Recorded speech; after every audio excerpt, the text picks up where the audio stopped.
ঢাকায় কিছুটা কমলেও সারা দেশে বাড়ছে হামের প্রকোপ। প্রতিদিনই হাসপাতালে বাড়ছে আক্রান্ত শিশুর সংখ্যা। মৃত্যুর মিছিলে যুক্ত হচ্ছে নতুন নতুন নাম। 2 মাসেরও কম সময়ে সারা দেশে আক্রান্ত হয়েছে প্রায় 50,000 শিশু। মৃত্যুর সংখ্যা ছাড়িয়েছে 400-র ঘরে।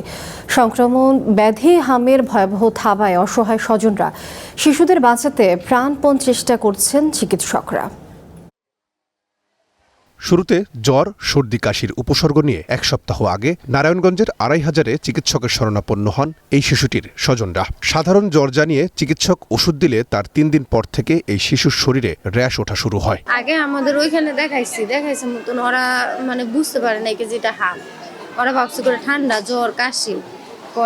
পরবর্তীতে আমরা মাউতাল আসছি, মাউতালের ওইখান থেকে ওরা দেখে বলছে যে এগুলো হাম। প্রায় একই রকম উপসর্গ নিয়ে এই পরিবারের মতো এমন হাজারো পরিবার দেশের বিভিন্ন এলাকা থেকে তাদের শিশু সন্তানকে নিয়ে হাসপাতালগুলোতে ছোটাছুটি করছেন। কেউ সুস্থ করে সন্তানকে নিয়ে বাড়ি ফিরছেন, আবার অনেকে হারাচ্ছেন তাদের।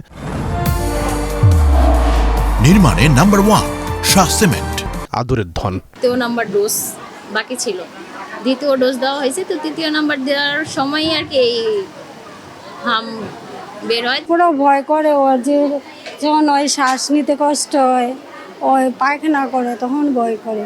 তবে এই স্বজনদের দাবি, ঢাকার যতগুলো হাসপাতালে হামের চিকিৎসা হচ্ছে তার মধ্যে ডিএনসিসি হাসপাতালের চিকিৎসা ব্যবস্থা ভালো, কিন্তু এই হাসপাতালেও মারা গেছে হাম আক্রান্ত শিশু।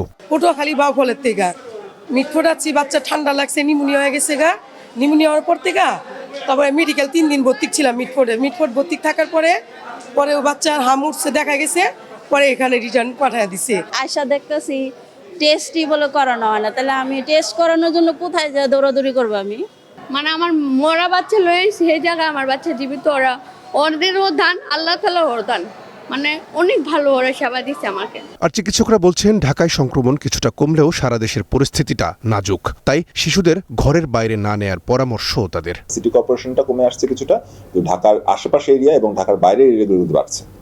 এখন যেহেতু ঢাকার বাইরের এরিয়াগুলোতে কিন্তু যখন বাড়বে তখন কিন্তু ডেথ রেটটা ঢাকার বাইরের এরিয়াগুলোতে একটু বেশি বাড়বে শুরু করবে। যেন না যাওয়া হয়, বাসার মধ্যেই থাকেন, বাসার মধ্যেই রাখুন। আর যদি যেতেই হয় তাহলে বাচ্চাকে যত সম্ভব অন্য বাচ্চাদের থেকে দূরে রাখুন। টিকা না দেয়া, অপুষ্টি, দুর্বল রোগ প্রতিরোধ ক্ষমতার কারণে অনেক শিশুর মৃত্যু হচ্ছে, তাই উপসর্গ দেখা মাত্রই চিকিৎসকের শরণাপন্ন হওয়ার পরামর্শ চিকিৎসকদের। রহিম রুমন, ওয়ান নিউজ, ঢাকা।